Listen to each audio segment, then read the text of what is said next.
But there we go. Now we're live. Hi, hey peeps. Today, we're going to talk about discrete outcomes. So when trying to model categorical things from an underlying continuous linear model. I don't know how many have read the chapter or watched the YouTube lectures that went with this, but I have to say this was a really tiring exercise for me and took much more time than I expected. Mostly because these were concepts I thought I completely understood, but as it turns out, there's a lot more clarification that was needed for me to completely get what we're doing here.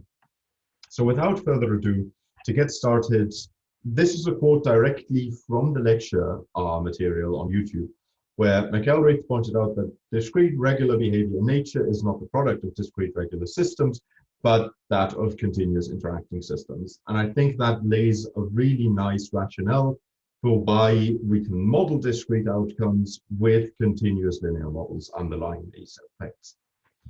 It's important to point out that this usually falls to binomial regression or Poisson regression. And before we can get into either of them, we already talked a bit about binomial regression last week. We should probably talk about the different effect scales which you might be interested in. There's a relative scale and then there's an absolute scale. These were touched upon both in the lecture material as well as the book, but I feel as though McElraith only talked about the relative scale and not the absolute scale, which is why part of what I listed on the absolute maybe switched over to the relative scale. I'll get to that in just a second. But basically, the relative scale just talks about our parameter estimates from how I understood it. And what we might be interested in with, for example, a binomial model with a logit link underlying it, we would like to know the proportional effect of going from one state to the other. And what we can do there is just to draw the log odds between two parameters and then say that switching from condition which is linked to parameter 1 to the condition which is linked to parameter 2 multiplies our odds of event outcome by whatever the exponential of the subtraction of both of them is. This is a bit complicated, and I'm glossing over this because there's a much lengthier explanation for this in the book. So for now, let's just take this as granted. Because what I want to get to are the actual models, not this stuff. On the absolute scale, we are interested in our predictions, which would be either the prediction of event has occurred, event has not occurred if we're talking binomial, or also if we're talking binomial, it's down to your study design what you want to answer. You might also want to be interested in the probability of an event occurring, or in a random trial of such and such, how many events have occurred. So what we might be interested in are effect measures. So for example, our parameter estimates may be conditional on other predictor variable values. The example for this in both the lecture and the book was shark bites between humans and penguins. And basically the rationale here is that your parameter estimate for your chance of getting bitten by a shark is conditional on your location. So whether you're located on land or in water, I saw that you froze up there for a second, guys. Please interrupt me if I was too roboty and you didn't get what I was saying. But basically what this comes down to is you look at where you're located and that will drive your parameter estimate of shark bite. Another way in which we can look at this is looking at the actual probability that's linked to our outcome space. And for that, we just need to take the inverse link of our link function. So for binomial, for example, it would be the inverse logit, where we could then answer the question of the probability of success, in this case being bitten by a shark. Weird to classify that as a success, I know, would change in percent space, probability percent space, when going from group 1 to group 2 by a factor of k in this tiny formula here. I know this is a lot that I'm throwing at you right now, and if you're having trouble comprehending this, I'd say don't worry about it because, well, I'm not saying don't worry about it at all. I'm just saying that all of the answers are in the book and the lecture material, and if you want to understand this part of it, I implore you to seek out those resources or chat about it right now. So moving on to binomial generalized linear models, we already covered them last time, so I'm just going to speed through them so we can get to Poisson models, which are more at the heart of what we're doing today, and then also get through the exercises. And then I'm going to go back and take a nap because I really feel like I need one. Talking about binomial GLMs, in theory, what we have are two outcomes: success, no success, dead, alive. These are counts with one outcome that we're looking at. So we only ever count one of the two outcomes and how often it occurred. And it always has an upper limit. The upper limit being how many trials we look at. And that's the big difference to the Poisson distribution. We chatted about this 2 weeks ago when we were a bit ambiguous of when is it binomial, when is it Poisson. I think I have found the solution now, where the binomial distribution has an upper limit, the Poisson distribution does not. Both of them have a constant expected value, which comes about in different ways. For the binomial model, it comes about through the probability of one of the outcomes, where the probability of the other outcome is just 1 minus p, and the number of trials, with the number of trials n being the hypothetical upper limit of counts that we can reach. Examples here would be in single trial cases, for example, logistic regression, which could look at survival of individuals, and then multiple trial cases where you aggregate binomial regressions. That's why it's called an aggregated binomial regression, where you could look at the number of survivals in a cohort. So modeling entire populations at once rather than individuals. On the right-hand side, you can see again the outcome distribution that we're choosing is binomial, and the link function we're employing is the logit link. Moving on with the logit link, this is, I went too far. This is a slide that we've already seen part of 2 weeks ago. I'm just quickly bringing this up so that all of the discrete models are in the same PowerPoint presentation, and if you want to download them for yourself or just have them on file, please do so. The logit link is used to map the linear model space. So that is our x-axis right here, for example, with these log odds, that's our linear model space, to positive real, sorry, that shouldn't say positive real values, that should say probability. I need to change that. I just copy pasted from my Poisson slide, which will come in a second. But yeah, we want to map to, well, no, they are positive. Sorry, I was looking at the wrong axis here. You can tell I'm tired. But what we want to get out of our linear model space is probability space. Probability space lies between 0 and 1. All negative numbers from our linear model space are mapped between 0 and 0.5 in the probability space, and all of our positive numbers from our linear model space are mapped to the interval of 0.5 to 1 in probability space. That's just the beauty of the logit link. That's why we use it, because it gives us all of the features of a linear model underlying our actual generalized linear model, but then giving us the outcome space that we're interested in, which is the probability.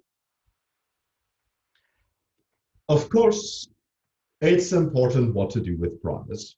This example right here comes both from the lecture and from the book, where you were looking at ape behavior on which lever they pulled in a certain setup. And they just had a choice, excuse me, between pulling the left lever and the right lever. Left lever is usually here referred to as the success criterion. When we now set a prior, and this comes back to this slide right here, we're interested in how often is the left lever pulled with a trial size of 1. This could also be written as Bernoulli, by the way, because that has just one trial with each observation. we're just sticking with binomial just as a side note, and a certain probability of left lever being pulled. This should be modeled as an intercept for an actor, so that's the handedness preference, whether the actor likes to pull the left lever or the right lever more so than the other, and then a certain treatment.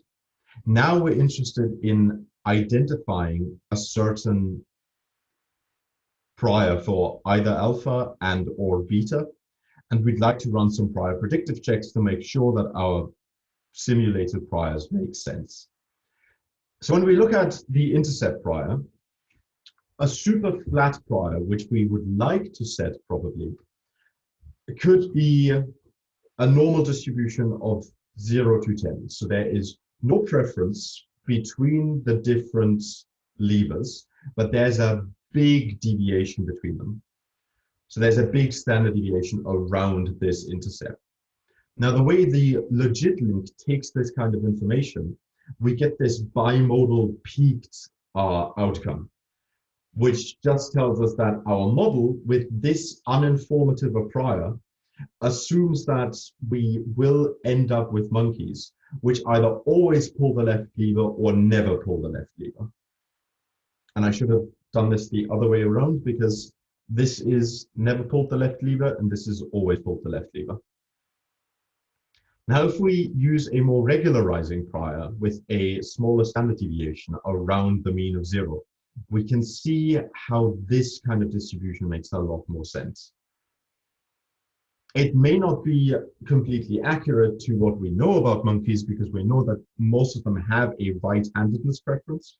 So we may actually want to use a normal distribution with a non-zero and positive mean, but just narrowing down the spread of the, excuse me, the variation around the mean really helps for our model not to go completely off the rails.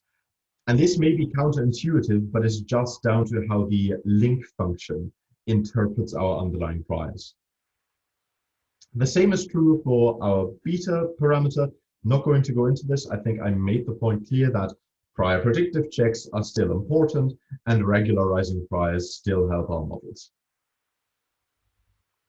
I think the intuitive explanation he gives for this is that, you know, 4 means always and negative 4 means never in the link function. And if you have a normal, if you have a standard deviation 10,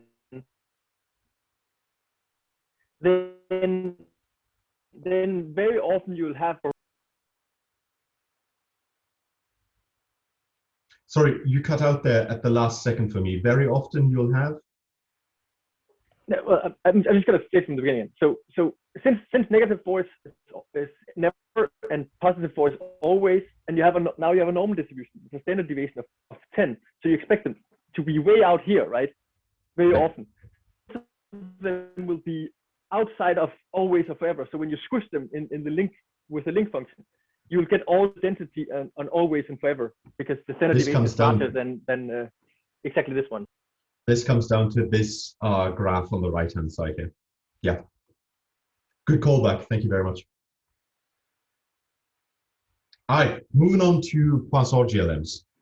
Poisson GLMs model counts without an upper limit, also have a constant expected value, and are only driven by a single parameter, which is called lambda. Lambda just measures the events per time step or unit of measurement, which sometimes may also be distances. And lambda works both as the variance as well as the mean in our model.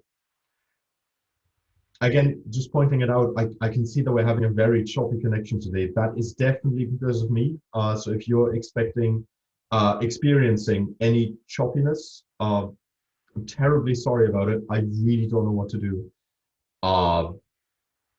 But if it gets so bad that you can't hear what I'm saying at certain points, just interrupt me right away, please, and I'll restate what I just said. All right, back to Poisson GLMs. Examples of Poisson GLMs would be, for example, beers sold in a beer garden on a hot summer's night.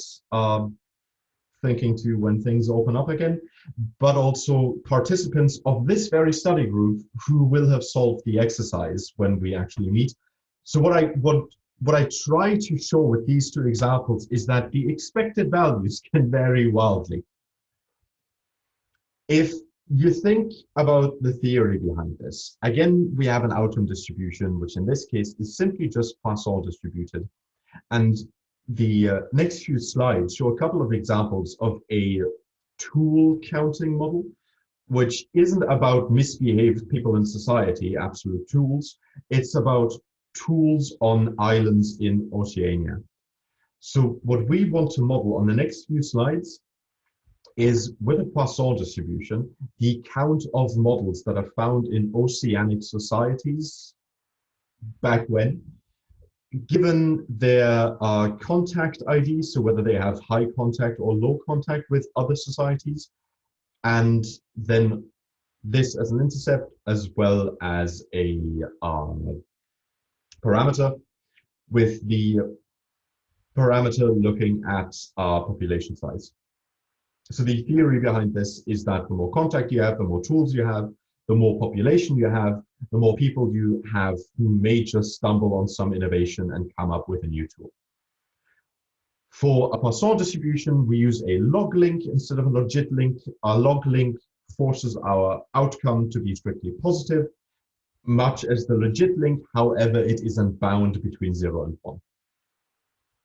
So to look at the log link maps the linear model space to positive real values without an upper bound, and all negative numbers of our linear model space are now mapped to the interval of 0 to 1. So negative values are compressed heavily, whereas positive numbers are mapped to, sorry, this should say 1 to infinity, not 0 to infinity.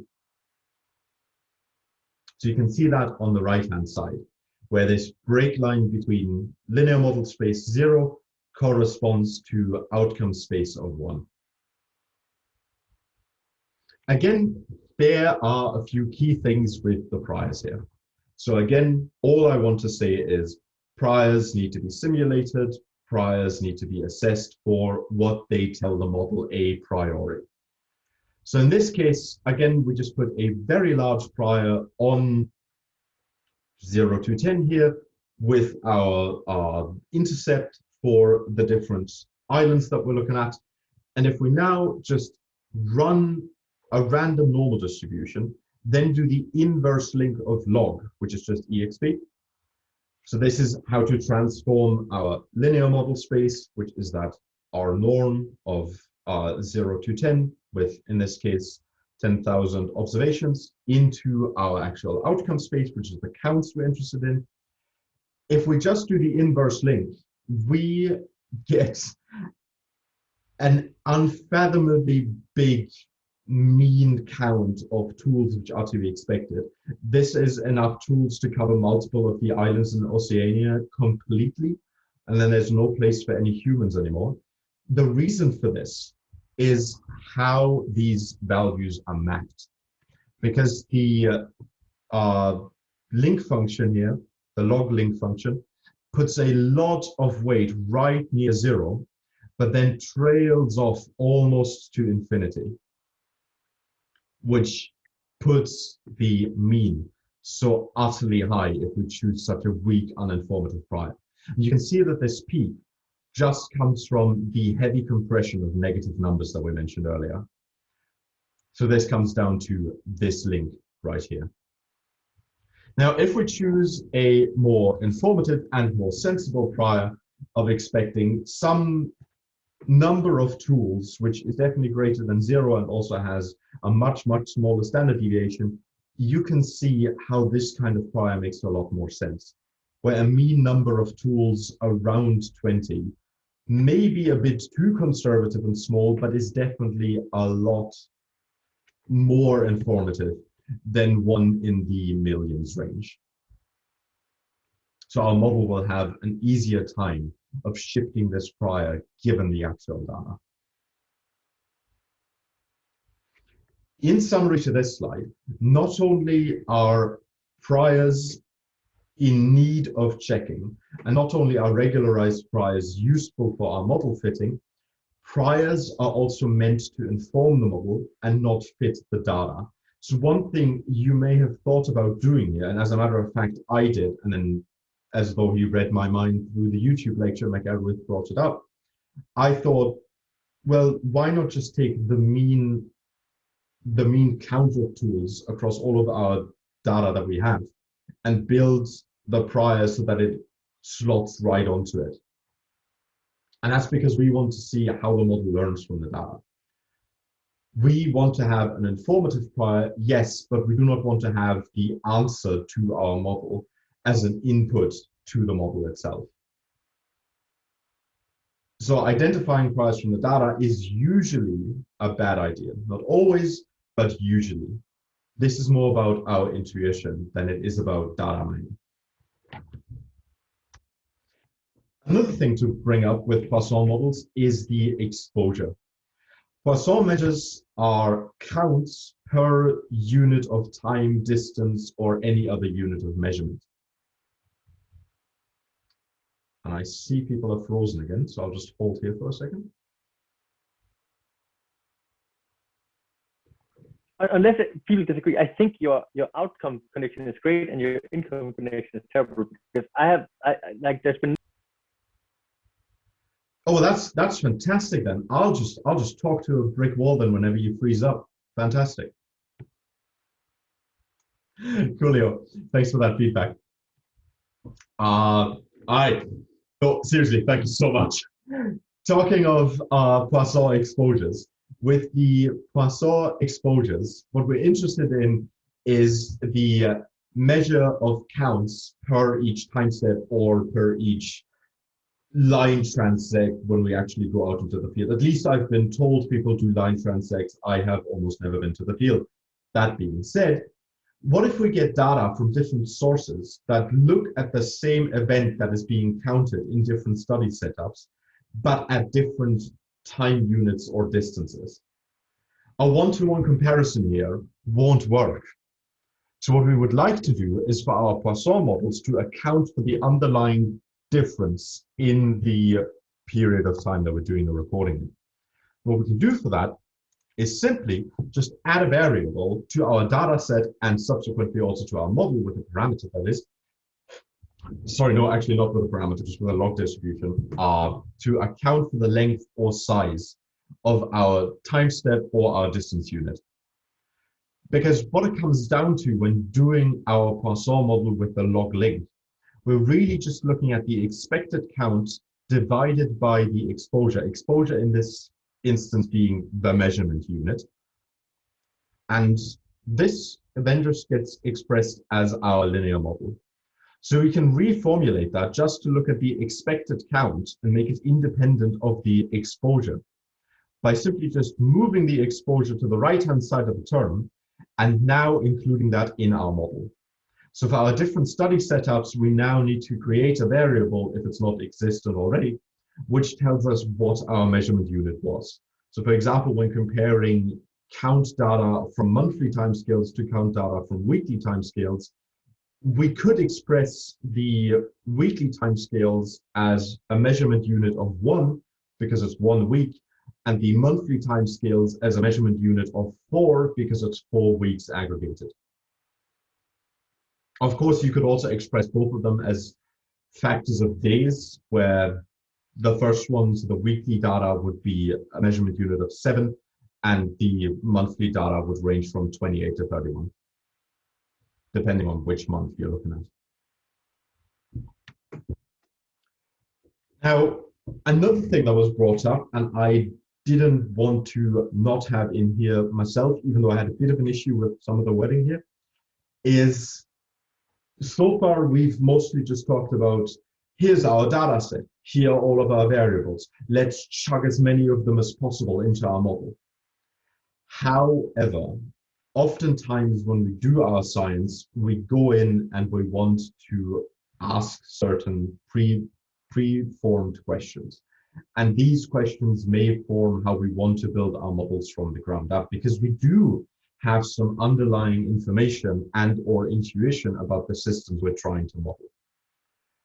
And so the scientific model, as McElrath put it, for this example right here, would look at the change in rates of how many tools you have, or the change in count of tools per these islands, where you have a certain innovation rate per island, which is linked to the population size with diminishing returns, so an elasticity of, at a certain point, you're going to have billions of people, but the effect that the bright minds in those billions of people have will diminish in comparison to when you started with just 2 people and one of them was bright. I think it's more like all the easy things have been invented.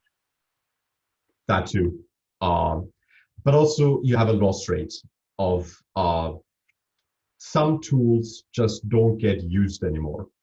I don't see many people using a heavy plow anymore with a horse in front of it, at least here in Central Europe. So should we, if we were to run this analysis for Central Europe, still count the heavy plow as a tool towards our tool total?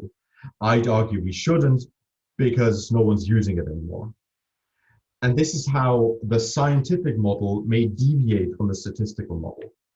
And so the thing to point out here is that models which are informed by scientific theory can be, and often are, just as valid, if not better, than the purely statistical models.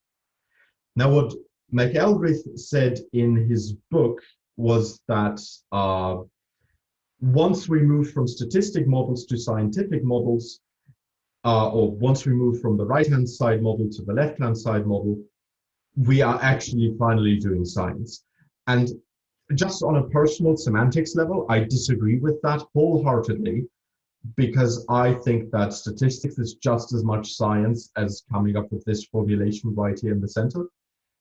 But this is just me having a philosophical stick up my ass and going, no, accept statistics as science, please. I think the softer version of this claim is that if you're committed to the generalized linear framework, which is most statistical models, then you can't do alpha times p to some power, because the all your predictor variables have to be linear, and that model is not linear, right?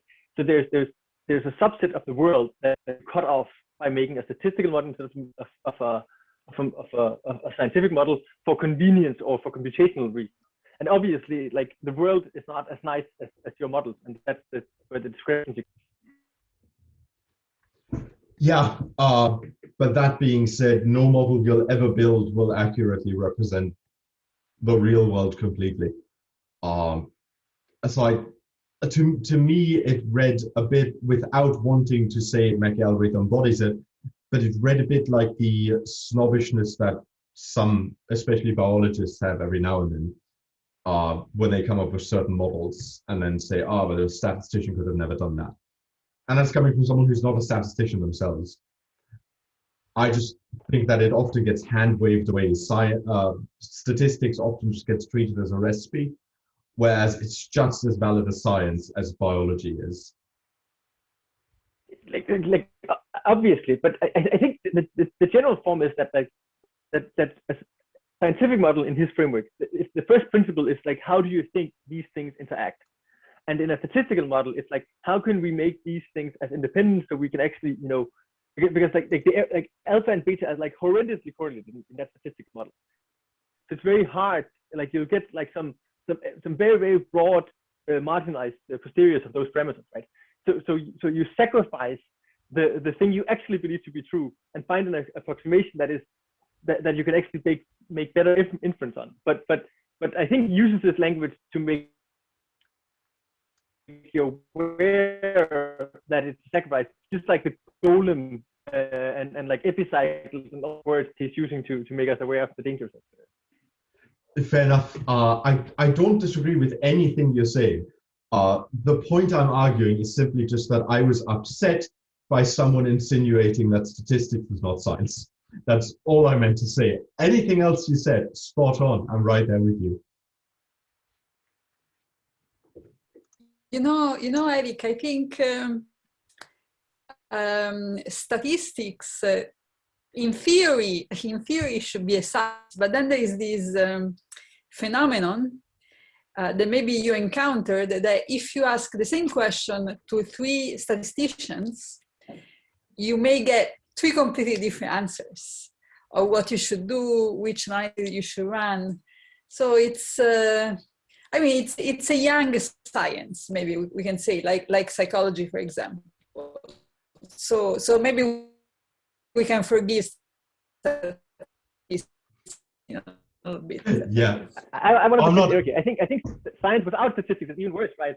That like so sure, some statisticians may disagree on like what's a good prior, or whether we should have like be frequencies or whatever, and there are some model specification that might lead to slightly different conclusions, right? But like not doing statistics, it's just like ignore the errors and it still checks out, right? So like the whole idea of going backwards from like, so this like statistics is about I observe something, what process generated it, and science is about making inference based on observations, right? So I think they're going hand to hand a lot. The only like it's only because we have stuff like randomized controlled trials so we can be idiots and not think about confounders in science that we can get away with this. And in psychology and economics and all these other cool fields, you can't really do experiments, and therefore you have to resort more to statistics. So I think it's like it's like backwards. Like the more pure science are worse at statistics because they can get away with it due to making designed experiments. To weigh in on that, thanks again for the input, both of you. I would actually like to think that you go to 3 statisticians, ask the same question, everyone gives you a different answer. I think that's an inherent part of science, is the disagreement about how to do things and then seeing what works best. And I think, yes, young science in terms of what others are doing, not in terms of how long have people thought about stats. Some of the concepts are definitely a bit more new than some other concepts in other sciences. But yeah, I think that disagreement between statisticians on what's appropriate when is really just fundamental science. There's also going to be a paper, hopefully soon, as I'm a co-author, but there's an initiative from Hannah Fraser somewhere in the US where they had like, it's called Same Data, Different Analysis. They had 2 data sets, one of the big tits, the great tits data, and one of eucalyptus recruitment. Then they throw this data out to over 100 different scientists from ecology and whatsoever, and let them analyze it and have a look at how it looks like in the end if you give the same data to different scientists and compare the results. That's cool. Do you have an estimated time or so when that might be published?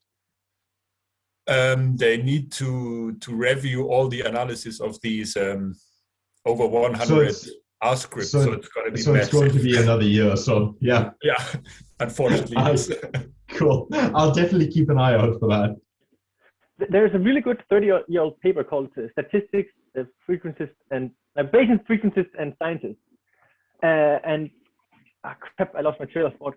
But they have like some of the things we're debating here. No, I think one of the really great story lines in that one is that there's a reason that most psychologists, when they design an experiment, they do it like ANOVA style. It's actually because sometimes paradigms in statistics are so successful that scientists actually plan their experiments in that framework, right? So it goes both ways. Could you perchance find that paper and just send it around? I'll just upload it to our drive thing so that people can read it. So like, fair warning, just skip the 2 first pages because I think it's a transcript of a talk. So he starts just yammering about this old society, whatever, but then it gets really good. Right. Cool. All right. Yeah, Serena will upload that. So Serena, we will upload it, not you'll upload it. Don't worry about it. By the way, I love that from just a tiny offhand remark of me being salty about something someone said. We have this kind of discussion. Really happy about that. All right, moving over to multinomial and categorical models. This is where I'm going to speed things up a bit because they weren't talked about much and mostly introduced, and then we had the notion of, but later chapters will say more about this. So I'm just including them here for later reference so I can cannibalize my own PowerPoint, basically. So with multinomial and categorical models, the theory is that we're now looking at more than just two outcomes. So you could model belonging to groups A, B, C, for example. These are also known as categorical regressions or the maximum entropy classifier when we talk machine learning. These issues or these models can be solved either explicitly or implicitly. This wordage is introduced by McElreath, so others may not refer to these as explicit or implicit, but I find it intuitive. So explicit solving of these kinds of approaches is down to a multinomial likelihood because we're accounting for all of the different outcomes at once, and a legit link because we're still looking at a binomial outcome underlying this. With the implicit solution to this, we can transform the multinomial likelihood of all of our different groups into several Poisson likelihoods to count all of the different occurrences of each category individually. To fit these kinds of models, we would then be interested in using the D-categorical, so that's density of a categorical distribution function in R, where the outcome category in our data has to be stored as the response variable. So if we have categories 1, 2, 3, our outcome variable needs to just be a vector that reads 1, 2, 3, 1, 1, 2, 2, 3, 3, 3, 3, 2, 1, whatever the combination is. The multinomial logit, which we have to use for the explicit solving, which is what this is about, the fitting, is also known as softmax and implemented in the rethinking package. However, we didn't really get a strong example of this, so I'm not presenting one, and I just hope this will get picked up later again.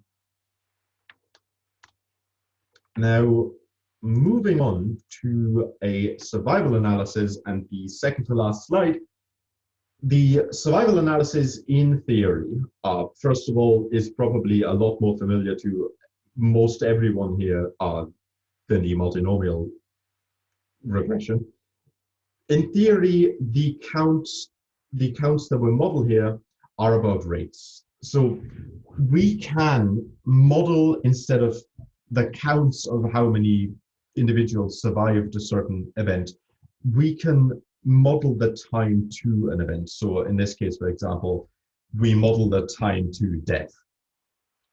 Unfortunately, with this kind of underlying data, when we want to model time to a certain event, there is censoring. And the censoring goes both left and right. That is not political. That is just about thinking of a timescale. And in that timescale, if we have left censored data, then we have no information of when the time started. So for example, when we look at calculating time to death for the average human on Earth, if we have left censored data, then for some of our individuals, we don't know the age, because knowing the age implies we know when the time to the eventual death started. If we just get introduced to a random kid, we won't know the actual age of that kid, and then we cannot make a good prediction of how long that kid's still going to be around until it passes. Now, right censored data would be everyone in our limited time frame whom we have observed, but then stopped our observation before the event occurred, so before they died. So this could be us having a setup with tens of thousands of participants, but our study is not terminated when the last of these tens of thousands participants dies. We terminate our study when we run out of funds, which is very likely going to be before everyone has died. And then we've got right censored data. Now, throwing away all of that data might be intuitive as a solution out of this, but is a bad decision because we throw away a lot of information, and not only information that's kind of interesting to look at, but actual information that is useful for our models. So examples for this could be the time to graduation in PhD programs, where you oftentimes encounter right censored data of people who drop out of their PhD program. So technically, the time to graduation is infinite because they won't get their PhD from this PhD program. And that's because they dropped out previously, but they should still be accounted for in the model. Another example from book and lecture is the adoption rate of cats, where for some of the cats, you don't know exactly when they arrived in a shelter because someone did a mishap on the bookkeeping. And when you leave the shelter after having observed it for a few weeks and or months, some of the cats may not have been adopted yet. And that's when you have right sensor data. So to deal with sensor data, for a survival analysis with uncensored data on the left-hand side, we're just interested in the exponential distribution because there's a constant rate or chance of an event happening. So on the left-hand side, you can see the probability that the event happens at time x. And in this case, the probability that it happens sooner rather than later is pretty big. So there's a big chance that the event will happen to you right at the beginning of timekeeping or observation keeping. But then the longer time goes on, the less individuals are there, the less an event can happen, and the lower the probability that the event occurs, just because almost all of our cats get adopted within the first few weeks. Now for sensor data, we have to look at left-right sensor data, and for the former, we are interested in the cumulative distribution, the CDF, which is the probability that an event happens before or at the time x. And then you can see how the function shifts around completely. So now we are looking at the event happening before we have started or leading up to where we currently are. And you can see the longer this time span, the higher, of course, the probability that the event will have happened, because this is now, as the name would suggest, cumulative. So it's summing up all of the individual time step probabilities of the event happening at that time. Now, the complementary cumulative distribution, the CCDF, is looking at the probability of an event that hasn't happened yet. So we know of the event, we know of our time, and we now want to look at the probability that the event has not transpired yet, which then follows the same distribution as our exponential distribution here on the left-hand side, because this is just telling us on time step 0, for example, there's so much time left over that the probability that the event hasn't happened yet is probably relatively high. But as soon as we go to the next time step, because this is a very likely event, we immediately have a pretty sharp decrease in the probability that the event has not transpired yet, because the probability that it has at time step 1 is pretty high.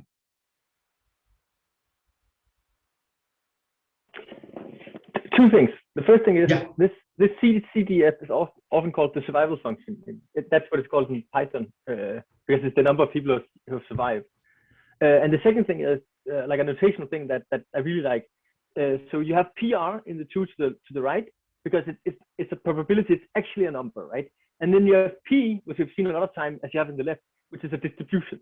So when you have small p, it's a distribution, and when you have PR, it's actually a probability. So it's like a number that comes back, which itself is in itself meaningful. It's a really good point.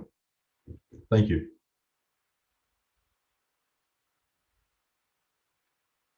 So yeah, this was my quick summary of the discrete outcomes material. And I'll just quickly close this one down. And quick question, and I think I know the answer because I think it's a binomial model. Who has managed to solve part of the exercises for today? All right, cool. That's kind of what I expected. I am going to transfer us over into that. I would like to say I welcome all of you to be here and to listen to me explain these, but I'd be eternally grateful if you could have at least to look at the easy to medium exercises, because it becomes a lot of stress for me to prepare all of this in great detail before we meet. And almost every Thursday, I really sit well into the morning hours of Friday to prepare this stuff. And it would take a lot of pressure off of me if I knew other people had a look at these too. so there is no pressure, right? If nobody does it, we can just talk about what we would do. And if there's some of the hard ones you don't get to do, then we'll just debate like why they are hard. Like there's no expectation that everybody did everything. That's a really good point, and please everyone take that to heart. My reasoning for always preparing them ahead of time is, first of all, I like knowing that I've prepared these things, but mostly I like to be able to finish out our sessions in a timely manner, because I think these, at least for me, I don't know what it's like for you guys on your end, and maybe weigh in on this for a hot second here. After we're done, every time I'm pretty exhausted, and I'm afraid that if we go on for much longer than we currently do, people will just be completely done by the end of our sessions. So that's why. I think the biggest here is if this is your first time doing a book like this, right? Then if you don't do the exercises, then when we get to hierarchical, especially when we get to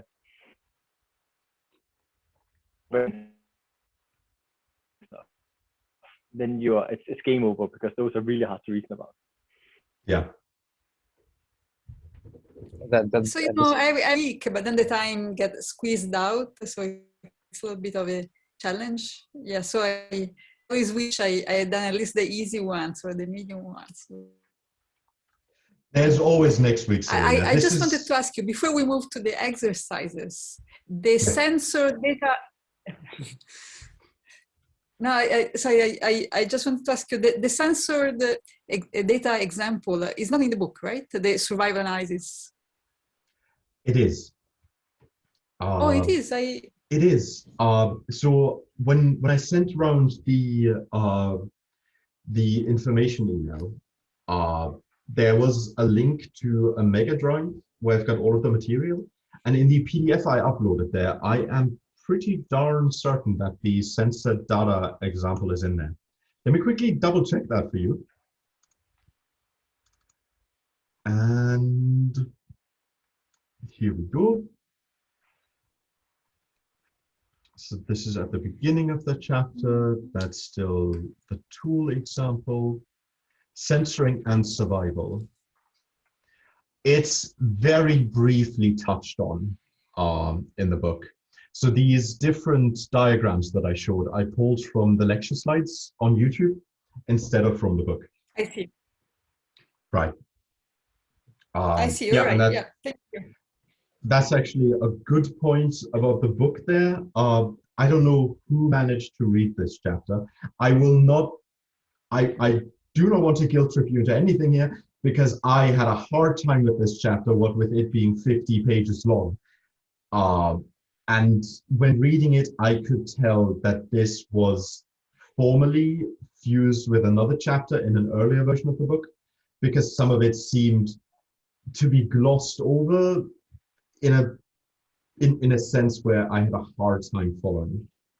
That being said, I am going to go over into the practical exercises here. And there we go.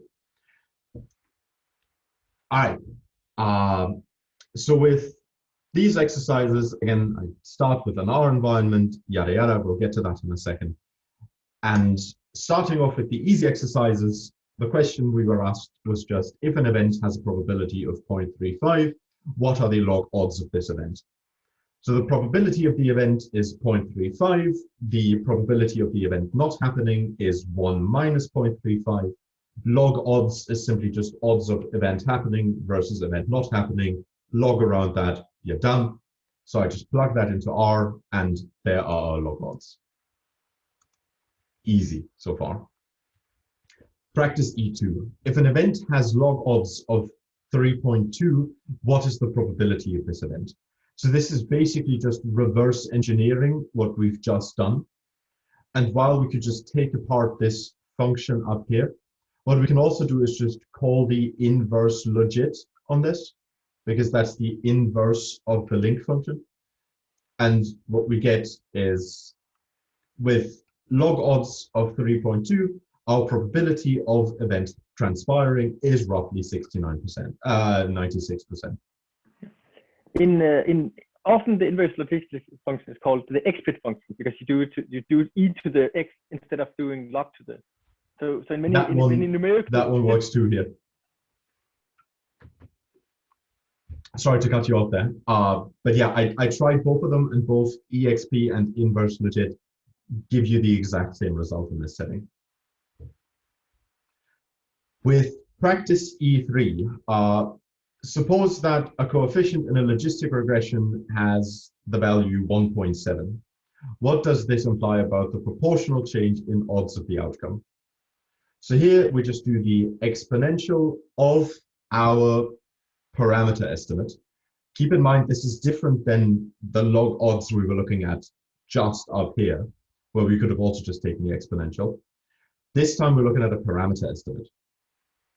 When we just do the exponential of that parameter estimate, we get 5.47 roughly. So for each unit increase in the predictor, which is linked to our parameter, which has a value of 1.7, the coefficient, the odds of event happening get multiplied by 5.47. And if we want to understand where this comes from, because I had a hard time following the logic here, so I took a bit more time on this question. What we're basically interested in is just understanding how model at x relates to model at x plus 1. And our model is simply just, in this case, alpha plus beta x, exponential around it because we have a logit here. So we want to, a log. So we want to just build the exponential of it. And we're interested in identifying z because z is our constant in this setup, which accounts for the effect of raising x by 1 on the right-hand side of the term. So if we just solve this for z, what we end up with is exp of beta. And that's how we get to the multiplication of odds. Now for question E4, the question was... Do we agree that if you then change it by 2 units, then you would change it basically by 25, so pi squared? Sorry, what? So if you then change it by 2 units, right, then you would change it by 5 squared, right? Yeah. Or would you change it by 10? You would change it by 5 squared, right? I think you changed by 5 squared.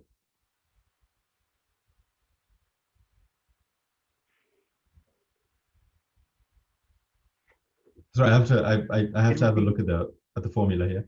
It would be expert of 2 beta, right? So it would be exponential of, would it be 2 beta of beta? It should be 2 beta. Yeah. Yeah. So no, that would mean we're looking at 10 then, wouldn't it? Yeah. No. Yes. No. Wait. Like 3 point. We're looking at 3.4. Right? Yeah, exponential of 3.4.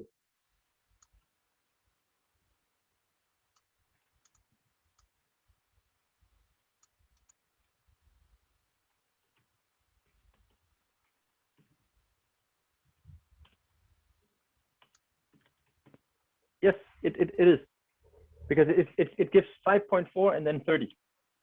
Right. Cool. Thank God the intuition was correct there. All right, moving over to practice question E4. Why do Poisson regressions sometimes require to use an offset? Provide an example. I think we already talked about the offset quite at length before going into this just now. An example I came up with was just us wanting to count how many ants leave a hive in a certain amount of time. And for that, we may have different observers, some of whom observe within minute intervals and some of whom observe within hour intervals. And we would like to account for that in our model when we count how many ants have left the hive to forage. There's one thing that bugs me about this, and like maybe I'm just plain out wrong. But if I had data where like this dude like gathered every hour and this dude gathered every minute, then assuming that these 60 minutes sums to this number of hours, it feels like I'm overcounting this kind of data. Sorry, which data are you overcounting? I have 61 data points.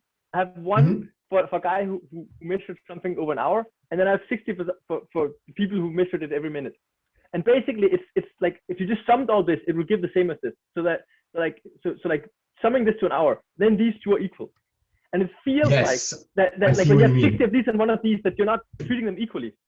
Yeah, because one of them has a lot more of a defined distribution of outcome values than the other. But it might just be an artifact of the noise, because lambda is both the dispersion and the mode of the distribution. So it might be some magical stuff that falls out of the math of these two things being equivalent. Like summing all of these will give you the same criteria. Most likely it does. Just, I don't have a good intuition for why it pans out like that. Yeah. Unfortunately, neither do I. This is one of those weird things where I just go, okay, fine, I'll accept it. I also have like a question. So this is like on a timescape. Is this approach also similarly applicable on like a spatial scale? If you think of like people sampling grassland plots, and some are sampling on like a 1 square meter plot, and the other one sampling on like a 10 square meter plot. But why do we have these heavy debates about how to compare different sampling efforts in community ecology or conservation ecology and stuff like this? If it would be that easy, I think I'm guessing in your field it's even worse, right? Because if you sample on a larger plot, you're probably going through the plot faster, right? So it's not just like the guy who notes down a number every minute and then just sums them and reports that. I'm guessing that surveying a larger plot actually changes the behavior of how you do the survey. I also would like to think that a large part of the sampling effort debate is focused largely on where do we do our sampling effort rather than how big are our transects or plots that we look at. And I think that part of the sampling effort debate can't be solved with this equation right here, because accounting for where you are on the globe is just impossible like this. Yeah, just given the fact that we have like different species area relationships or stuff like this. Exactly. Unless you have very good indicator variables, right? So if there's like, the good land and the bad land, and that's just two different regression coefficients, then you're fine, right? So as long as you can like slice and dice, it's just that you believe that these regression coefficient actually captures the difference between the areas. When you say the good land and the bad land, you sound a lot like a Victorian Englishman sending prisoners off to Australia. That's how I roll. All right, so I think my 2 cents on the sampling effort debate is just that sampling efforts, the debate itself is a lot more than just the size of your plots, and you can adjust for those, at least mathematically, probably not behavior of the sampler wise, but there's a lot of other things that go into the debate, I think. All right, moving over to the medium exercises. M1 is one that I would actually love to discuss because I'm still struggling with a bit. So the question is, as explained in the chapter, binomial data can be categorized in aggregated and disaggregated forms without any impact on inference, but the likelihood of the data does change when the data are converted between the 2 formats. Can you explain why? So what I managed to work out myself, and I remember it made sense to me at midnight, but it doesn't anymore right now, was that, think back to the card drawing example from chapter 2. I'll just quickly pull that one up.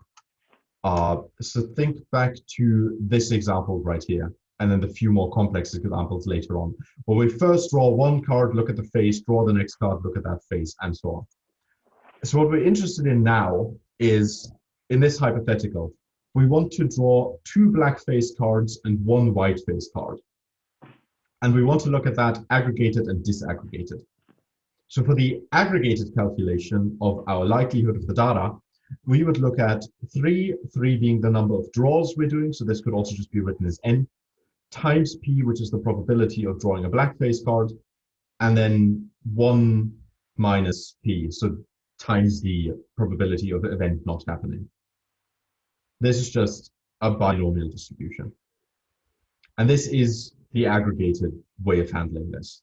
Now with the disaggregated data, we do not account for all of the different counts themselves, because we just model each count by itself instead of in one go. So what we would simply just do is predict the result of each draw of a card by itself and then multiply our predictions together to form the joint probability with p 1 minus p. And I think I now see what it is, because writing this out, we would basically have p times 1 minus p cubed instead of 3 times p 1 minus p.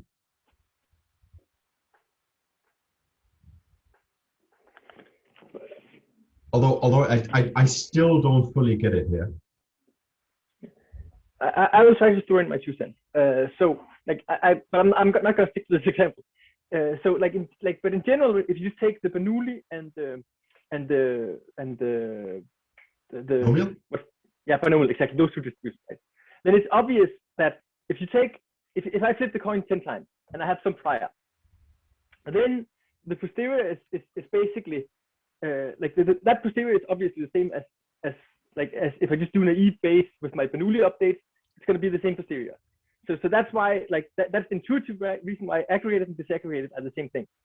But in Bayes' theorem, right, there's the probability of the data, and since the data is different in aggregated and disaggregated form, that part of Bayes' theorem is different, and therefore the likelihood part of Bayes' theorem has to be different in the opposite way, just that if you get the same posterior.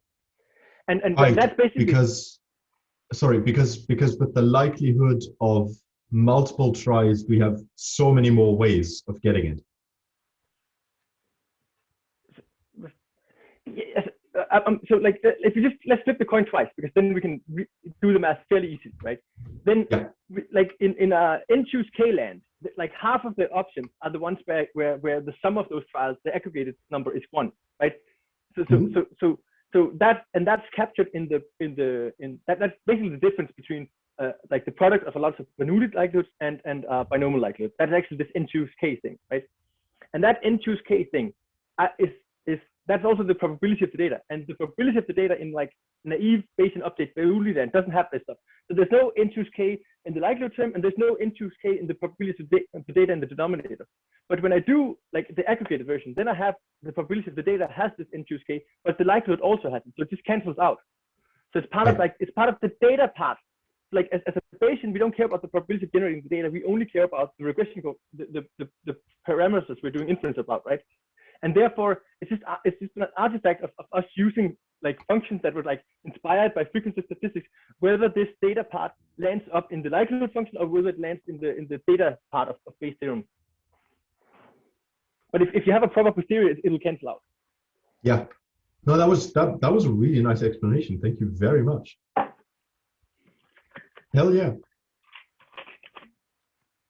Moving over to practice M2. If a coefficient in a Poisson regression has a value of 1.7, what does that imply about the change in the outcome? This is basically the same question as we had previously in the easy exercise. So now I'm trying to answer it a bit more complexly. So a basic Poisson regression is just expressed like this, where we have our log of our lambda. I'm leaving out the Poisson part. And that has just our linear model, which we can then transfer to exponential if we're just looking at lambda itself. Now we're interested in the change in the outcome. So we have 2 ways that we can go about this. Either the change in lambda if we increase x by 1, or we could look at the relationship of, so the ratio of one to the other. So in this specific case, beta is 1.7. So if we increase x by 1, how does lambda change? To solve this, we can just write this formula here of delta lambda is just whatever comes out of our exponential linear model here with the +1 term added, and just take away whatever the baseline was.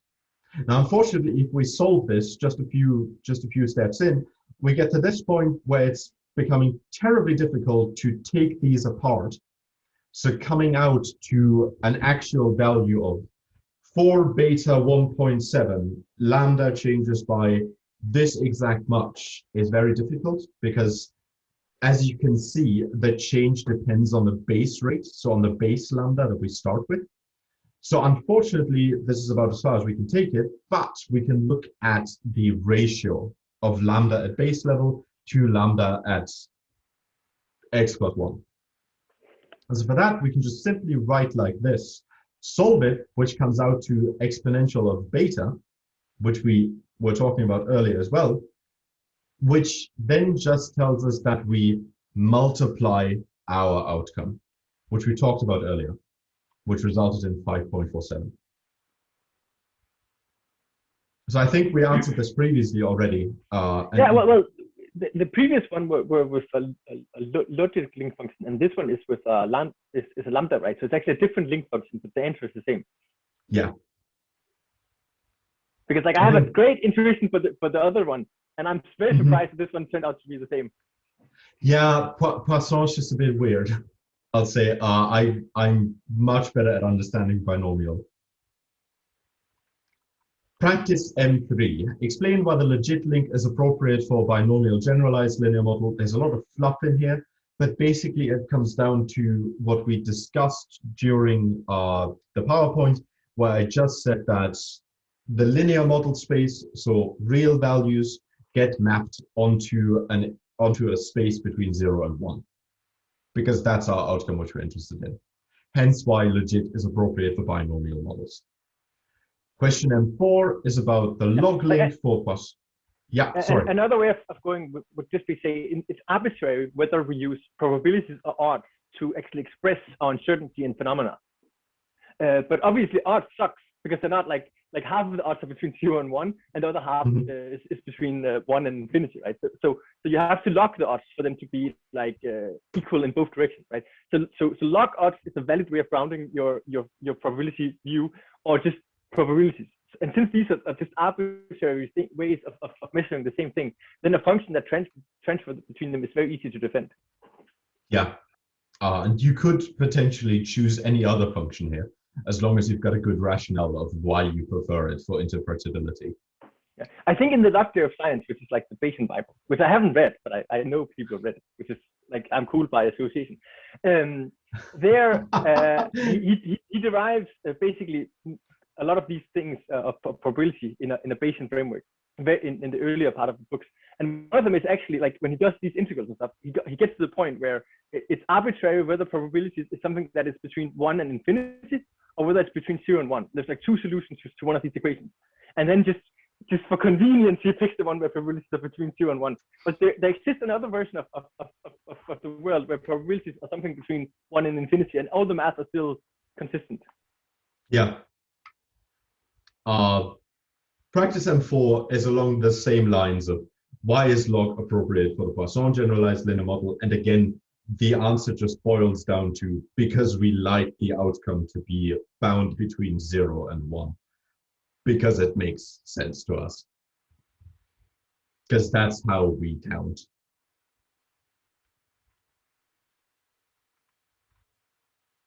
So for practice M5, the question was. Let's go with that. Because we always all suck at the Poisson. Let's just think it out and be wrong here. So there was a somewhat deep reason why it's arbitrary whether probabilities are between 0 and 1, or whether they're between negative infinity and positive infinity, depending on whether you think in probability or log odds. Those are just equally valid. And you could say the same thing is true for rates. So it's I'm just thinking out here. It's arbitrary whether rates are something that is a count, or whether rates are something that is log of a count, right? But the thing is, if it's log of a count, it's actually not a count, right? So I'm struggling here. But since it's a valid link function, there must be a world where this log thing makes sense, but only some of the intervals on this log thing are sensible, because it's the ones that are congruent with count. And it doesn't fully jive in my head, because I'm not good at the Poisson. There must be some deeper thing about the universe where there could be some aliens who are using the log per song, because that's obviously how counts works, right? So if we take this back to, and you tell me if you can see this on my screen. Can you see my PowerPoint again? Yeah, yes. Coolio. Let's just go back to the links, why don't we? Yeah. And let's have a look at the log link. Because our linear model is just looking at, it says here log measurement. And actually, while we're in here, I need to change this to 1. Sorry about that. So what would a log measurement of 0 to negative infinity tell us? I think that's the big stumbling block here. Say it again. The linear model space on the left-hand side between 0 and negative infinity, what does that one tell us? I'm struggling with this one, because that's what we translate and compress to values between 0 and 1 if we use the log link. And I'm having a hard time understanding why. I think it's because it identifies it identifies odds where the chance of the event happening is super low, but we can never get to a point where the chance of an event happening is below 0. Because there is no anti-event. So I think that's why it's bound between 0 and 1, where the log odds at 0 should just be a toss-up of, yeah, it's happening 50% of the time, it's happening not 50% of the time, which is why our outcome count would then be 1.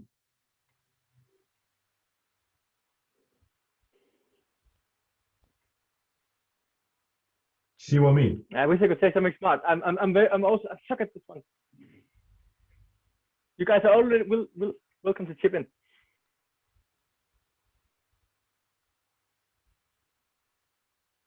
But yeah, so this is odds. If I'm not completely, no, this is odds.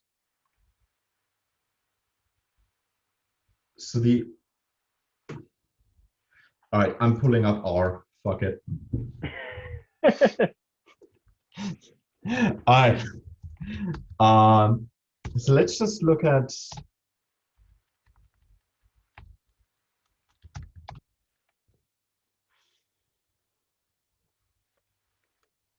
Yeah, because the way we look at the odds is probability of events divided by probability of not the event.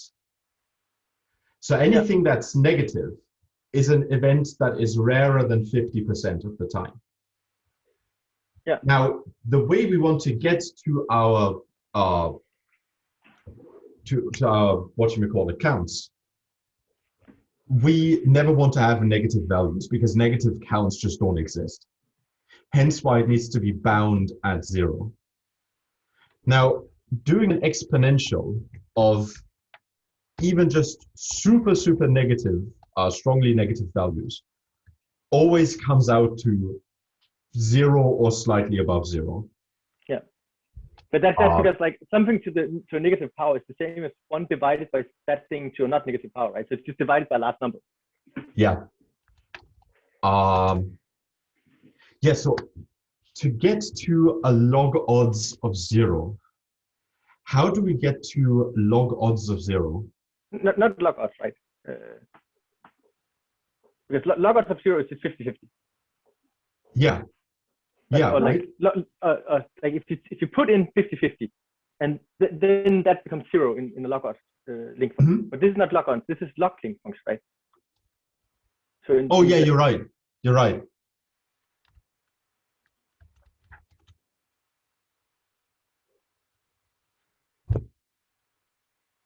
So I'm just struggling with what does 0 mean in this case, because we're translating. I think 0 kind of means the same as infinity, right? So it's like this is my hand super wavy, super wrong. Oh no, sorry. I mean 0 in the left-hand plot. Okay. So what measurement of log 0 means? Yeah. Yeah. Because we translate that to 1. That's our important breakpoint. But why is that the important breakpoint?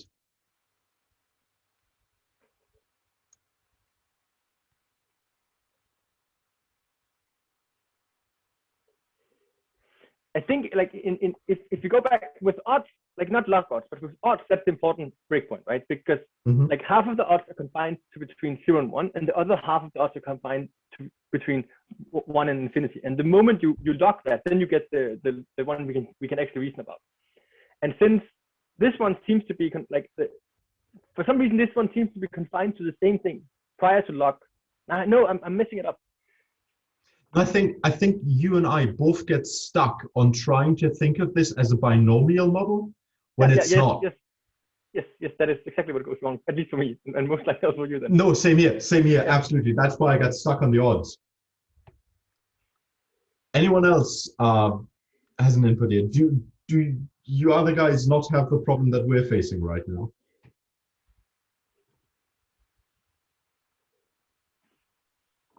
I think I'm not even close.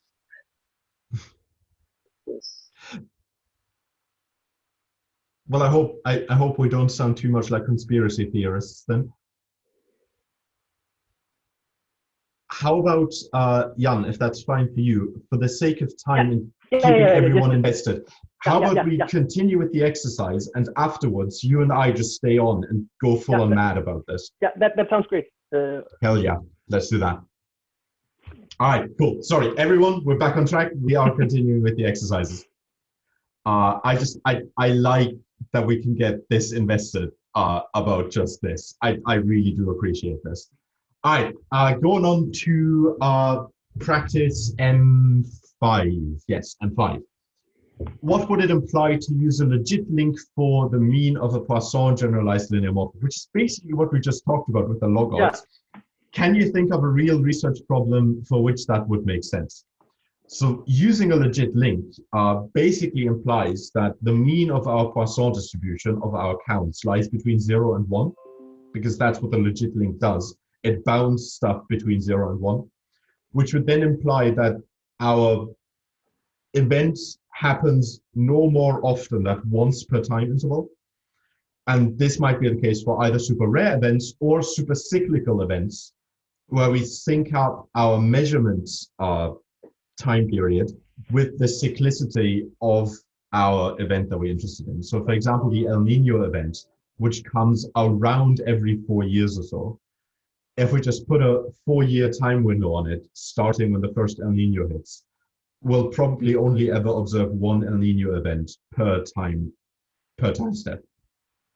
But we might observe 2, and then it totally breaks, right?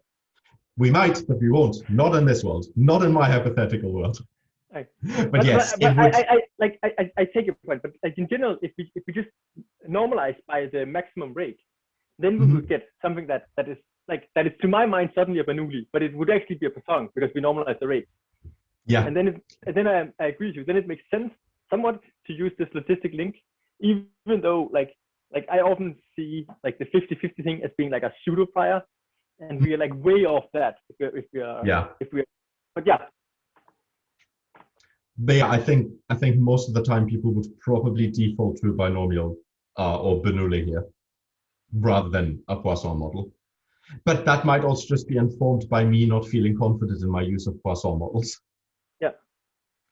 Moving on to practice M6. State the constraints for which the binomial and the Poisson distribution have maximum entropy. Are the constraints different at all for binomial and Poisson? Why or why not?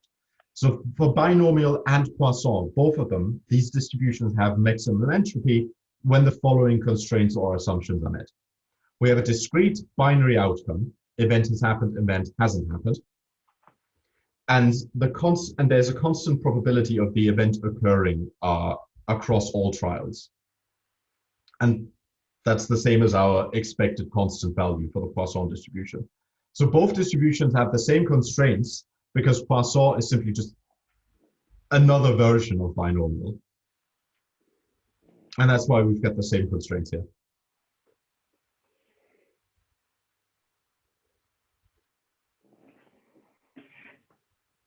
Jan, I heard you breathing in.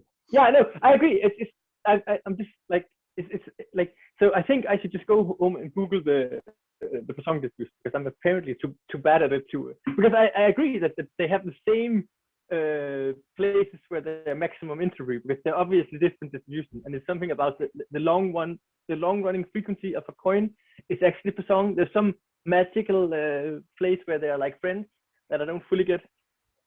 I think you and I will just stay on after we're done with the exercises, and we'll just have a intense session about trying to understand Poisson. And everyone else, you're more than welcome to join us for that. But I also fully empathize with you if you've had enough of us going mad about this. No. It's like I have a meeting at 4, but other than that, I'm good. Oh, sorry. No, I meant no. I expect you to stay. I meant everyone else on the call. Everyone else is free to stay. All right. Practice H1. The question is to use QAP, quadratic approximation, to construct a quadratic approximate posterior distribution for the chimpanzee model that includes a unique intercept for each actor. So that's the which lever do you pull that I mentioned earlier. Compare the quadratic approximation to the posterior distribution produced instead from MCMC. So that's the ULAM specification with the rethinking package. Can you explain both the differences and the similarities between the approximate and the MCMC distributions? So here are the models. Not going to go into how I built them because they are in the book. Here's how it runs, and here is the output. So that's just the output of the ULAM model. Here's the QAP model, and then instead of comparing numbers to numbers, I just extracted the coefficients of both these models, plot them next to each other, so you can see the 7 intercepts for the different monkeys that are in our setup, our identified effects with the mean highlighted and then the 95% percentile interval around it, as well as the different treatment effects. And the upper line for each of these is always the quadratic approximation, with the lower line always being the MCMC sorry, not approximation, but sample. What you can see, slightly more of a question towards the mean. Yes, what you can see directly is that most all of the quadratic approximations are closer to 0 and also just far less extreme. I say far less, but there's if someone gave me both those models without telling me how they will run, I would have a hard time identifying one over the other. Yeah. That being said, we can explain why one has more extreme outputs than the other, or estimates, and that's because of what the quadratic approximation assumes. Because the quadratic approximation assumes that the underlying distribution of our posterior is Gaussian, i.e. symmetric, whereas MCMC is free to sample however it pleases. And so if we plot our posterior distributions for just one of these estimates here, I'm looking at A2, by the way, because that's the one with the most extreme values. You can see how that black line, which is our MCMC model, puts a lot more weight into the right-hand tail, but not into the left-hand tail. But quadratic approximation is bound by the constraint to have a somewhat, at least, symmetric Gaussian distribution in the posterior, which is why it can't put that much weight into the right-hand tail, and thus ends up with a left-shifted distribution in our posterior, as well as a lower mean. But I would assume that then it would actually have a higher mean, just that it could capture some of the variance in that right tail. I see what you mean, and I think that might come down to where quadratic approximation starts climbing the hill. You could probably address that if you set a starting point for the different priors further out to the right. Yeah, I don't fully understand quadratic approximation. I would just like, if you had like this, like if you just take this distribution I have in my hand and you just like make it skew in one direction, right? Then if you just did like the stupid thing and like calculated the mean and the standard deviation, then you would get like a mode to the right of the, then your mean would be to the right of the mode. And I would have assumed that since like quadratic approximation thinks that stuff are normal distributed, it would put the mode where the mean of the data is. And since it skews right, the mean is to the right. So like I can't understand why it goes in the other direction. Right, I see what you mean. And I actually don't have a good explanation for this. I just took this as granted.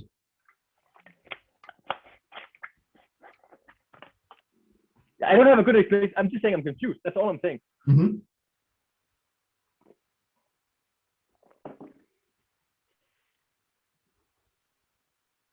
Maybe that's because those outliers to the right aren't strong enough for quadratic approximation to catch up on them. But that's the definition of quadratic approximation. The more outliers there are, the more they're actually allowed to affect the distribution, because the squared error is huge if you're an outlier. Well, yes, but the approximation doesn't have any access to the actual outliers. It just tries to find the peak of a distribution and just looks at a tiny region around that peak to draw the rest of the distribution. Okay, but obviously we're running up towards the limit of how I understand quadratic approximation. So I'm just gonna throw in the towel here. Also because you never end up using it. Yeah.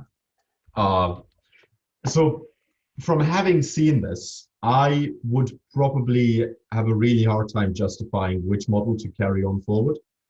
I'd probably like to go with the MCMC model because I just like those because I think they're more robust. But the parameter estimates are almost indistinguishable from one another. Yeah, but I think like the idea is that like there's some set of circumstances where where any like thing is biased, and the setup where like everything that would make a quadratic model biased will not make a HMC model biased, but the opposite is true. The few weird things that will mess up a HMC model will definitely mess up a quadratic model. But the reverse is not true. Yes. So like any violation of the Gauss-Markov, whatever they're called, would totally mess up the quadratic one, and it will like HMC would not care about these stupid Gauss-Markov assumptions. Yeah, because HMC just doesn't care for symmetric distributions, which is fantastic. Exactly. All right, moving on to practice H2, just so we can wrap this up in a timely manner for everyone before we have our Poisson deep dive. Practice H2, use WAIC to compare the chimpanzee model that includes a unique intercept of each actor, M11.4, which is the one we just looked at, to the simpler models fit in the same section. So the models in question here are a model that only contains an intercept. And that's, so again, we're looking at the probability of pulling the left lever. And now we're just looking at what's the mean of pulling the left lever. The second is intercept and treatment. So there's one intercept of baseline probability of pulling the left lever across all of our monkeys. And then we want to look at what is the treatment effect. And lastly, we have the model we already ran previously, which is an individual intercept for each actor as well as a treatment effect for all actors taken together. So we run those models. We can then just compare them. If you run this, you'll get a warning that says these have been fitted with different algorithms because the first few were fitted with QAP and the last one was fitted with ULAM. That being said, it's still very apparent, and especially if you watch the lecture material, I think he does a very good job there of explaining why the individual intercepts are so vitally important. You will see that with this comparison, it makes a lot of sense that all of the weights and the best WAIC values and everything is assigned to the most complex model here, because the personal preference of the monkeys plays a huge role in our outcomes. Because I'm lefty. Exactly. There was one monkey in this setup who, irrespective of any treatment, always pulled the left lever, always. And that just completely biases the results of any model which assumes a mean intercept of pulling the left lever. So moving on from that, question H3, which I think is the second to last, and you'll see the scroll bar is still quite long on the right-hand side. Don't be disparaged by that. It's just because there will be a few models being fit with MCMC chains, which you can see have quite a bit of output. So now we're interested in the data contained in the library of the mass package, and then the Eagles data set that comes with it. These are records of salmon pirating attempts by bald eagles in Washington State.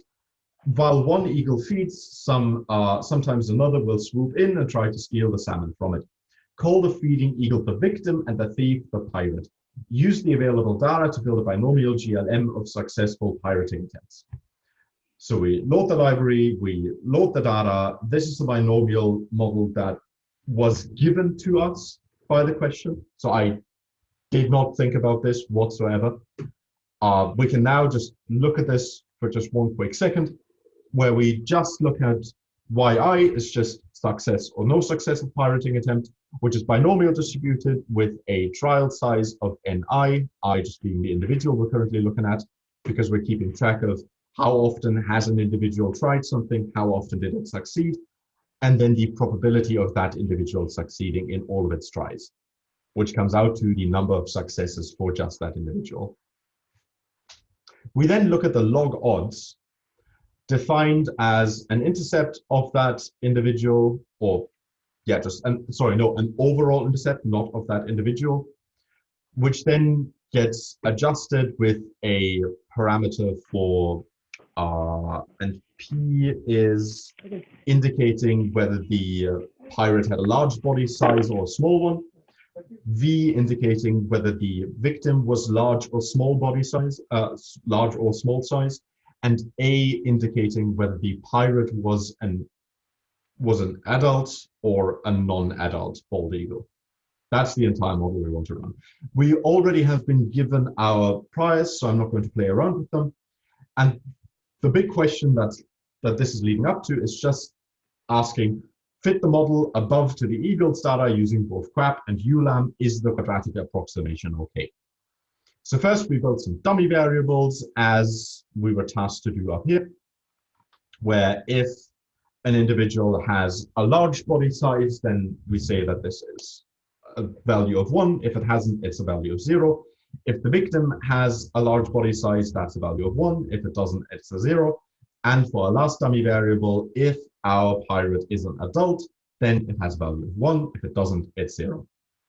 Now, fitting the models is pretty trivial, but there's one thing I think I have pointed out earlier in one of our previous sessions, but I just still am astonished about it, that it's just so damn easy.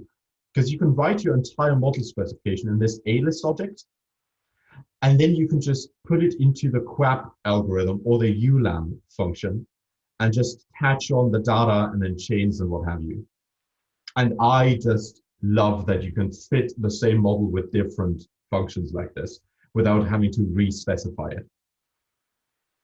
So this is it. We're fitting the QAP model, we're fitting the ULAM model, we're scrolling down a bit, and then we're just looking at the outputs. So again, here I could have done a numbers by numbers comparison, but that doesn't lend itself well to how I understand these kinds of outputs. So I'm simply just plotting them here. And you can see that on top, we have the QAP model, below we have the MCMC model like we had in the previous exercise. And these model estimates truly are indistinguishable from one another.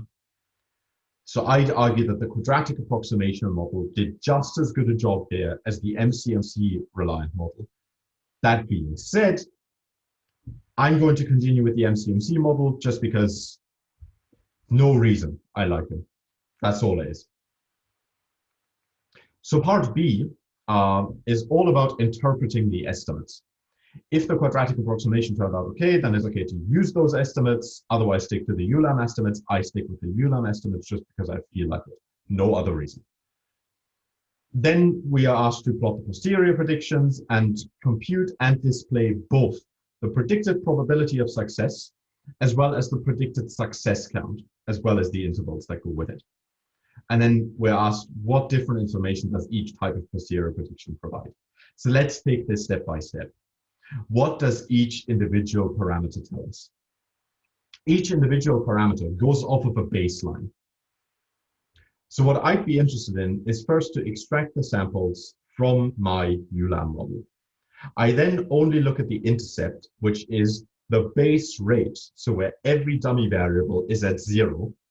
If we go up to the model specification, I think this will make it a bit clearer.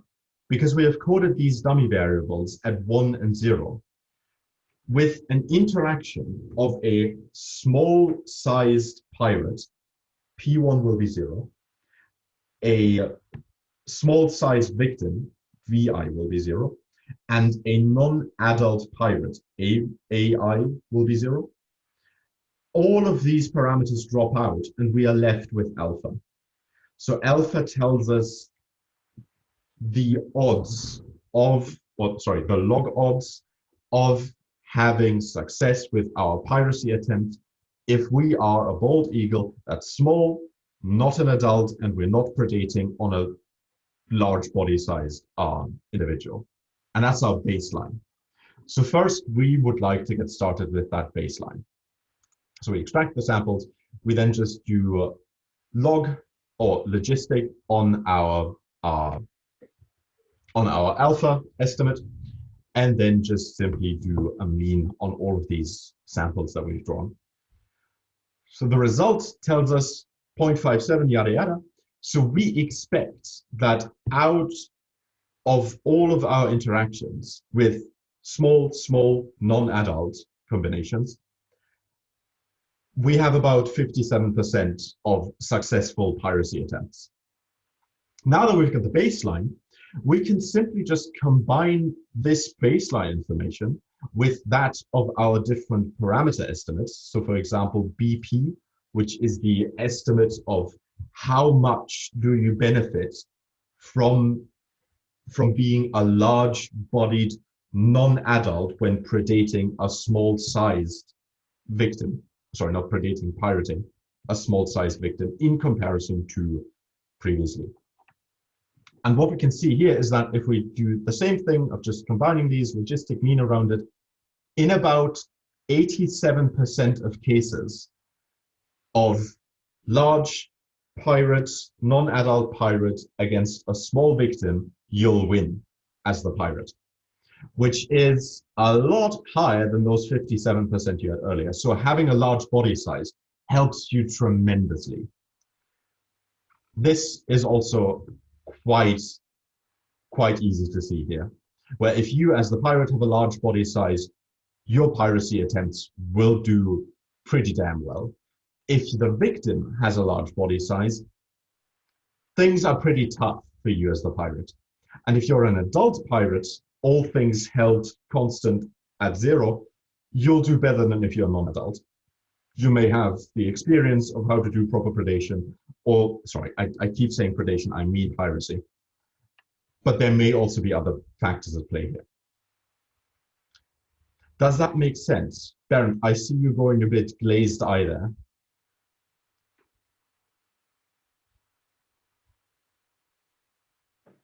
I'm just going to assume that makes sense then.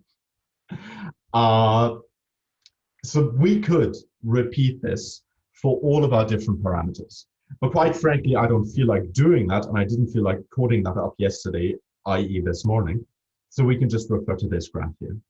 So now it's all about identifying our predictions. And first, I start with the probability of success. So what I first do is I calculate the probability of success from the underlying data.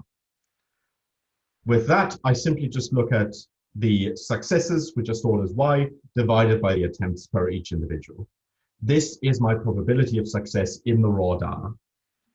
I can then link the success probability from my model with an inverse link, which is what the link function does, calculate the mean, calculate the percentile interval, plot all of that nicely together, identify what my different labels are, so what are the different combinations of my dummy variables according to how they are stored in my data frame. I implore you to just run the code and inspect the objects if this doesn't make a lot of sense. And you can see our observed data are these blue points with our model expectations being these black dots with the lines around it. Black being the mean, lines around it being the uncertainty. We'll talk about what we gained from this in just a second. First, I want to look at the other part of the question, which was, show me the predictions of counts of successes. And for that, instead of just doing link, we do sim, because that simulates the posterior for the counts of successes, i.e. our outcome scale. We again just do mean, PI, do the plotting, And you can see how all of this links together. Now, we were asked what kind of information we get from either of these approaches. And in conclusion, I'd like to think that the probability plot makes the different settings of predictor variables more comparable to one another, because the number of piracy attempts are ignored. Because now we're just looking at the rate of success. We're not looking at how many times did it work. We're looking at how many % worked, which makes the different combinations of our predictor variables more comparable to one another. As you can see, these are all on a way closer spectrum on the y-axis. And these are all very comparable to one another, especially for, let's take this SLI, SIS is the one I'm interested in, which should, by the way, read SSI. Terribly sorry about that. So small-sized competitors with an immature pirate hasn't been observed very often, as you can see over here, with just a very tiny amount of observed successes, but a pretty high success rate. So this is our baseline, which we looked at earlier, 57% of success. And this is what the probability plot gives us over the count plot. Things are more comparable. But the count plot, on the other hand, represents the uncertainty we have much better, because it accurately represents how often we sample things. And that, to me, is the benefit of having one over the other. And if I were to run a model like this and were to interpret them, there's a good case to be made to look at both outputs, both the probability plot as well as the counts plot. Moving on to part C. Don't worry, guys. I know this scroll bar on the right-hand side is moving very slowly, but we're almost done. I think that's just one more big question after this. Part C. Now try to improve the model. Consider an interaction between the pirate size and age, immature or adult. Compare this model to the previous one using WAIC and then interpret. So I'm just fitting a model with ULAM that contains the interaction effect that we were asked for, which just comes in right here at the end, now titled BPA. Again, we do the sampling and you can see the scroll bar moving a bit faster. We can then compare these two models. We do not get a warning this time because both have been fit with ULAM. And you can see that there's pretty much a tie between the two. The base model gets a bit more of the weight because it has roughly the same predictive power, but less parameters to be estimated. And now if we look at what these coefficients actually tell us, we can see that both models identify the parameters very similarly. With on top, you can see the parameter estimate for the interaction model. Below, you can see it for the base model. And what you will see, curiously enough, is that for the interaction model, the parameters whose data is involved in the interaction effect are estimated to be closer than 0 than what they are in the base model without the interaction effect. And that's because part of the variation and explanatory power of these is now contained in the newly found interaction effect, which is slightly positive. So what this tells us is there's not much of a difference in the raw parameter estimates, except for those involved in the interaction. And the interaction effect, of course, is unique to the interaction model.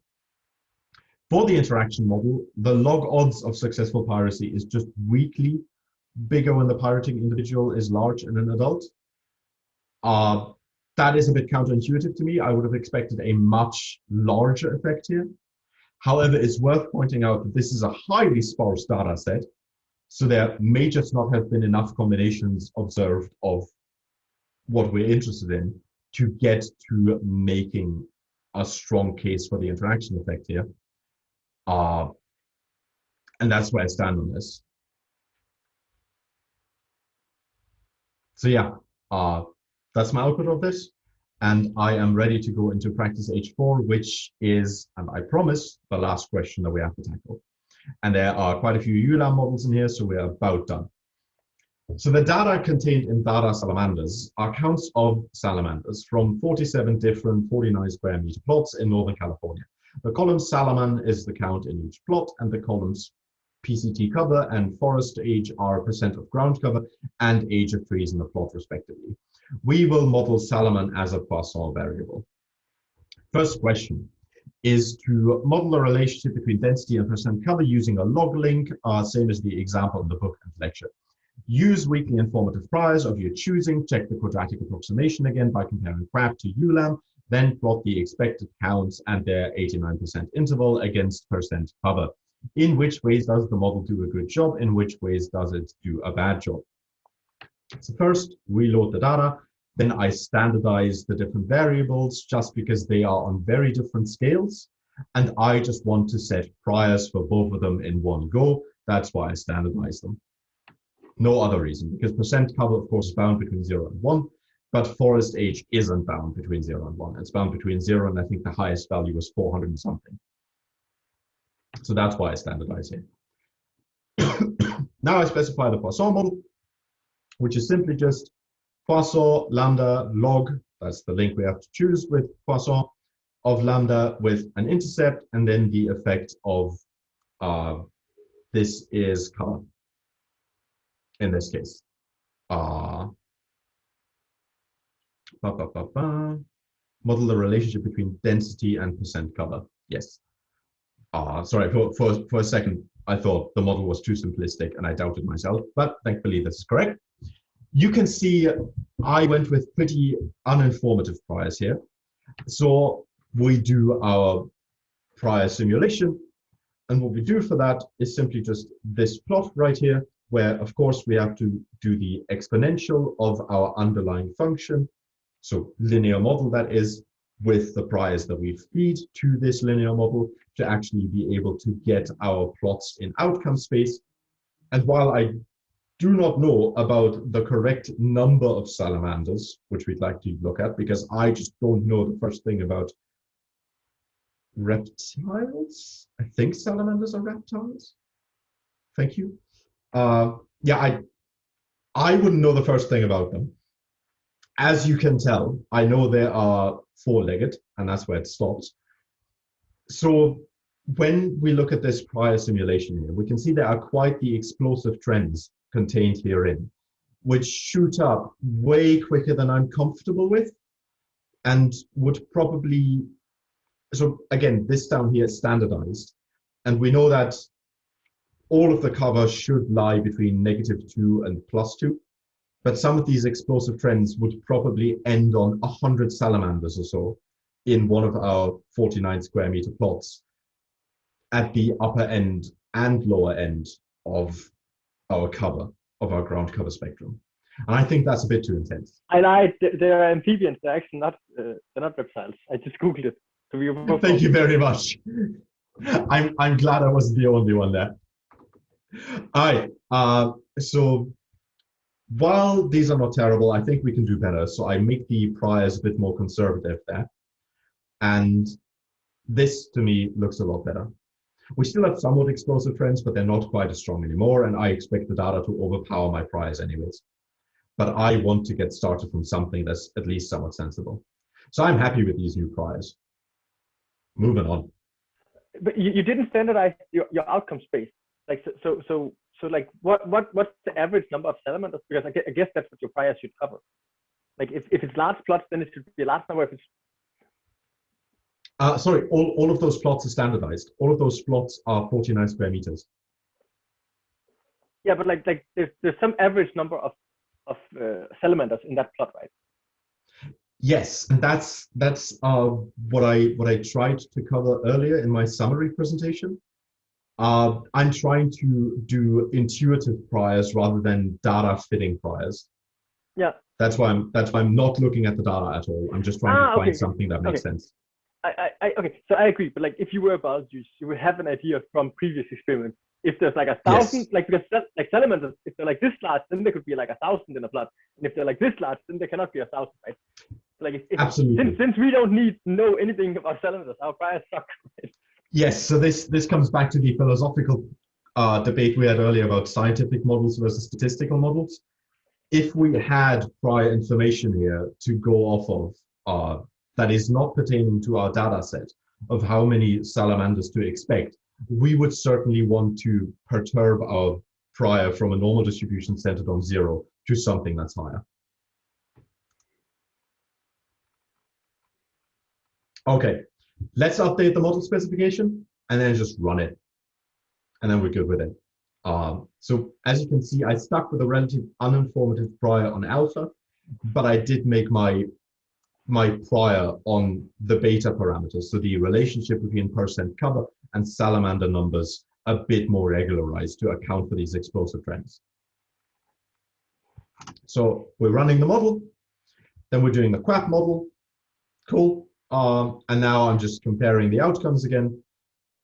Again, same thing happens. The MCMC outcomes are a bit more extreme and away from whatever value we would have here as the center maybe. That being said, I think both models are doing a fine job. I'm continuing with the ULAM model just because I like those a bit more. And to plot our outcome here, we just plot our actual counts against our predictions. And what we can see here is that while we capture our counts in the lower spectrum of the standardized cover quite well, there seems to be quite a bit of over dispersion on the upper end of our cover variable. So that might be something worth investigating, but we haven't talked about over dispersion as of this point right now. And I vividly remember looking at my watch at this point. It was 1:30 in the morning. I was done. I just wanted to finish this, so I did not investigate that any further, and I think that's fine for now. It might not be overexpressed, right? Because the variance of a song is the same as the mean. So since the mean is suddenly a lot higher, the variance should also be higher. Yes, but I expect us to cover this a lot better. What do you mean by cover it a lot better? Hit more of the data points with our interval. But like this interval is the uncertainty on the mean, right? It's not the uncertainty of, right? Or am I wrong? Is that no? This is the uncertainty of our prediction. Okay. Yeah. Okay. Fair enough. Then it sucks. Yeah. All right. Part B. Last question for the day. Can you improve the model by using the other predictor, forest age? Try any models you think useful. Can you explain why forest age helps or does not help with prediction? So my intuition about this is that forest cover might be confounded by forest age, because the older a forest, the bigger its coverage. So to investigate this, we could just run an additive model. We could also run an interaction model. I did not dabble with that. So I just fit a model which has the same prior on the effect of both coverage as well as age of the forest, run the model in ULAM, look at the output, and I find that the effect of age of the forest is basically non-existent. And what this tells me is that because the estimate of BA, so beta forest age, is nearly 0 with a lot of certainty of it being 0, i.e. a relatively small interval around it. When we condition on percent cover, how I see this in a DAG format is basically age of forest, cover of said forest, salamander count. Information flowing from age to percent cover to salamander count, which means that this is basically a post-treatment bias. And I could have checked that if I had now run a model that was just forest age driving salamander abundance, but I did not feel like it, so I didn't do it. And I'm happy with saying the model with percent cover is better. And that's it. That was a very seriously intense session after the last two were a bit more easygoing, I feel like. Like maybe next time we should just do the easy questions and like the what are we going to talk about thing, and then the hard question the time after, because I think the next, like, first of all, we're like way more than halfway done, and like, but in terms of page count and especially in terms of chapter counts, we're like way above halfway. Yeah. But I don't think in terms of like information we're halfway done. I feel not. So like taking the same amount of time for the last half of from now on to the end as we have done so far might be justified. and then you will not burn out, which might be good for you, Eric. That's a good call. I like that. Yeah, let's run with that. Let's do for the next session easy and medium exercises, and then transition into the more discussion-based parts, which again, everyone's happily invited to join Jan and I on the discussion of what the hell is Poisson even. I also fully understand if you guys have other commitments right now. I will probably just quickly grab something to drink, and I'll be back in about 5 minutes, Jan, and I'm looking forward to solving this. If anyone else has to leave now, thank you so much for showing up. It was great having you, and I am already looking forward to next week, guys.